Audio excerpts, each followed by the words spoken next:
대한민국 동서남북 모든 부동산 정보는 네오비 동서남북에서. 안녕하세요. 네오비 동서남북TV 광민아입니다. 혼돈의 임대차 3법, 특히 계약갱신 관련하여 분쟁이 폭증한 상황에 혹시 네오비 동서남북 애청자 여러분들 중에서도 임대차 3법으로 인해 고통받고 계신 분 계신 건 아닌지 모르겠습니다. 최근 국토부에서 분쟁 조정 사례집을 발간하기까지 했지만요. 케이스별로 상황이 다 다르다 보니까 여러 어려움이 있을 걸로 보이는데요. 그래서 오늘 주택임대차 분쟁조정 제도에 대해서 알려드리고자 합니다. 세입자로 또는 집주인으로서 스트레스를 받고 계신 분이라면 영상 시청 꼭 해주시고요. 시청 전 좋아요와 구독 부탁드리고 지금 바로 확인해 보도록 하겠습니다. 이흥준 공인중개사님 나와주세요.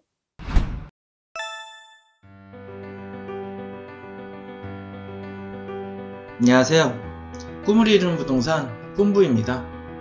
오늘은 주택임대차 분쟁 조정제도 안내에 대해서 말씀드릴까 합니다. 주택임대차 분쟁 조정제도 안내는 임차인과 임대인의 분쟁을 원활히 조율하는 것이라고 하겠습니다. 주택임대차 분쟁조정위원회 주택임대차 분쟁조정제도란 주택임대차 계약관계에서 발생되는 각종 분쟁에 대하여 소송 대비 저렴한 비용으로 신속하고 합리적으로 심의 조정하여 국민의 주거생활 안정에 기여하기 위한 제도입니다. 설치 근거는 주택임대차보호법 제14조 주택임대차분쟁조정위원회 이 법의 적용을 받는 주택임대차와 관련된 분쟁을 심의 조정하기 위하여 대통령령으로 정하는 바에 따라 대한법률구조공단의 지부, 한국토지주택공사의 지사 또는 사무소, 한국부동산원의 지사 또는 사무소, 주택임대차 분쟁조정위원회를 둔다고 하였습니다. 시도는 그 지방자치단체의 실정을 고려하여 조정위원회를 둘 수 있다라고 합니다. 주택임대차 분쟁조정위원회의 연역을 살펴보겠습니다.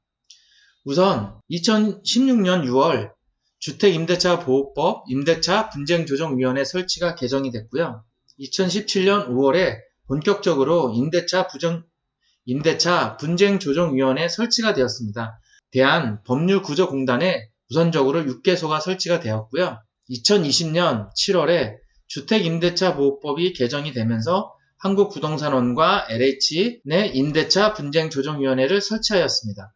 2020년 11월에 한국부동산원 LH 임대차 분쟁조정위원회 개소 및 운영 2021년 1월부터 7월까지는 한국부동산원과 LH 임대분쟁조정위원회 추가 개소에서 각 3개소씩 점진적으로 늘려가고 있는 추세입니다. 주택임대차 분쟁조정위원회 운영 현황을 살펴보겠습니다. 이 표를 보시면 서울, 수원, 대전, 대구, 부산, 광주 대한법률구조공단이고요. 각각의 관할 권역으로 나뉘어져 있습니다.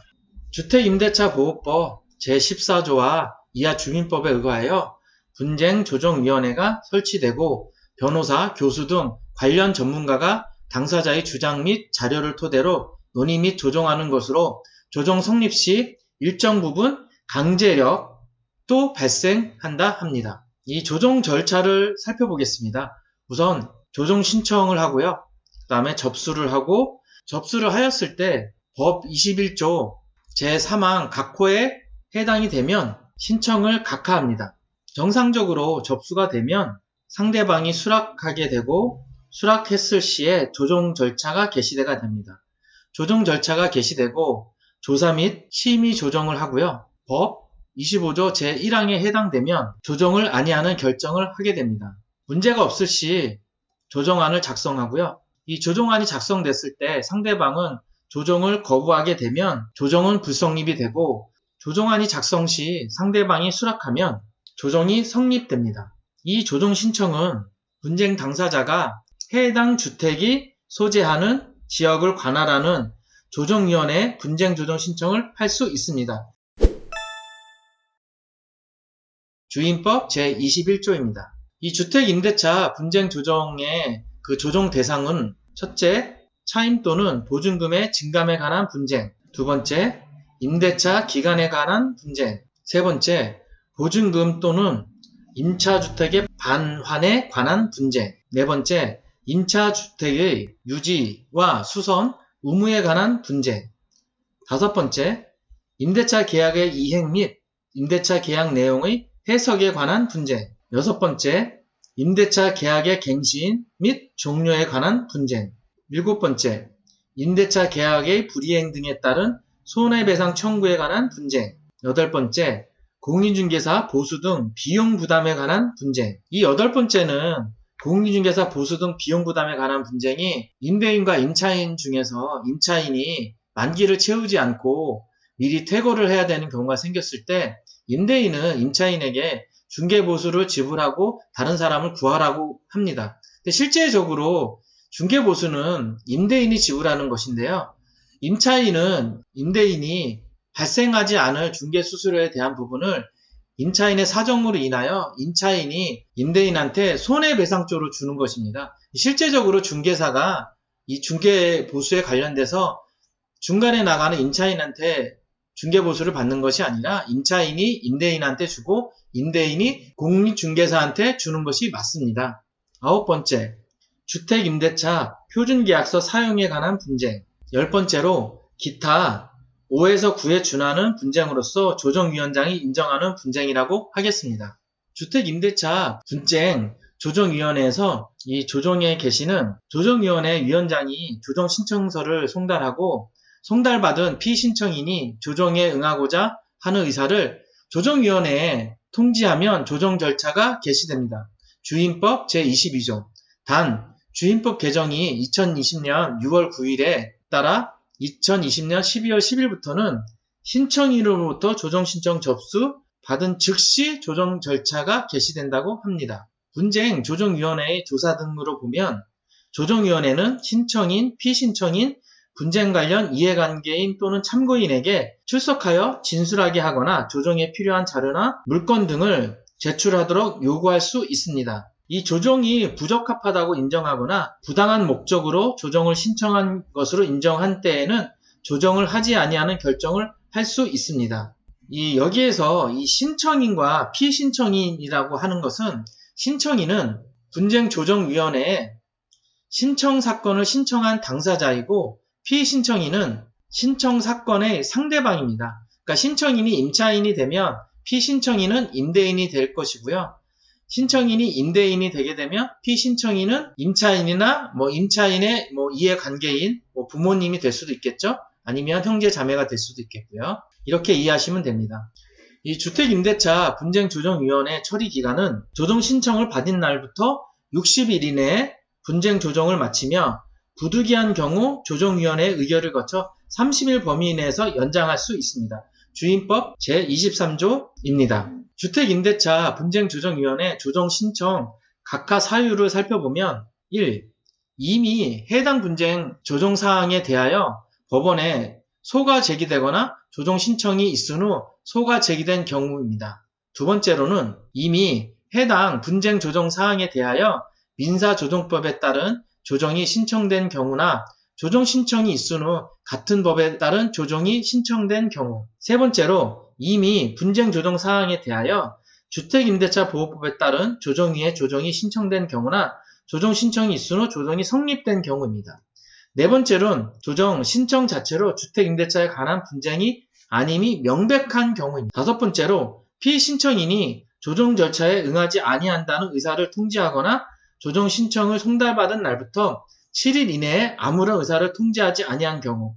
단, 주임법이 개정돼서 2020년 6월 9일에 2020년 12월 10일부터는 피신청인이 조정 신청을 송달받은 날부터 7일 이내에 아무런 의사가 통지하지 아니한 경우엔 각하 사유에서 제외가 됩니다. 여기 5번에서 이 각하 사유에서 제외된다는 말은요. 이 송달을 받은 날부터 7일 이내에 아무런 의사를 통지하지 아니한 경우. 이 반대로 얘기하면 송달 받은 날부터 7일 이내에 의사를 분명히 표시를 해야 된다는 뜻입니다. 여섯 번째로 신청인이 정당한 사유 없이 조사에 응하지 아니하거나 2회 이상 출석 요구를 응하지 아니한 경우. 이 신청인이라는 것은 주택임대차 분쟁조정위원회에 이 조정을 신청한 사람이 아무런 사유 없이 조사에 응하지 아니하거나 2번 이상 출석을 요구하지 아니한 경우에는 각하가 된다는 뜻입니다.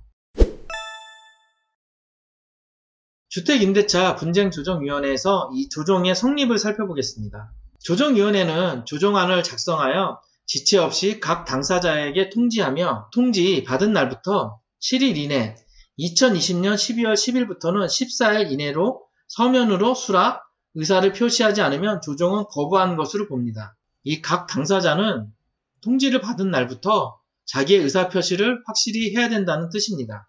조정안이 수락되면 조정안과 동일한 내용의 합의가 성립된 것으로 간주됩니다. 간주된다는 것은 성립된 것으로 본다라는 뜻입니다. 이 합의 성립 시 조정위원장은 조정안 내용의 조정서를 작성하고 각 당사자 간의 금전, 그 밖의 대체물의 지급, 부동산의 인도와 관하여 강제 집행을 승낙하는 취지의 합의가 있는 경우에는 그 내용을 조정서에 기재합니다. 이 조정위원회가 조정 절차가 종료되면 그 결과를 당사자에게 통지하고 작성된 조정서 정본을 당사자에게 교부 또는 송달합니다. 이 주택임대차 분쟁조정위원회 조정의 효력을 살펴보겠습니다. 이 성립된 조정은 조정서의 동일한 내용의 민사상 합의의 효력을 가집니다. 나아가서 각 당사자 간의 금전, 그 밖의 대체물의 지급, 부동산의 인도에 관하여 강제 집행을 승낙하는 취지의 합의가 있는 경우에 그 내용이 기재된 조정서 정본에 집행력이 부여되므로 법원에 별도 판결이 없어도 강제 집행을 바로 신청할 수 있습니다. 주택임대차 분쟁조정위원회의 신청 수수료는 정말 저렴한 편입니다. 1억 미만이었을 때 만원이고요. 1억에서 3억 미만은 2만원, 3억에서 5억 미만은 3만원, 5억에서 10억 미만은 5만원, 10억 이상은 10만원으로 되어 있고요. 수수료가 면제되는 경우도 있습니다.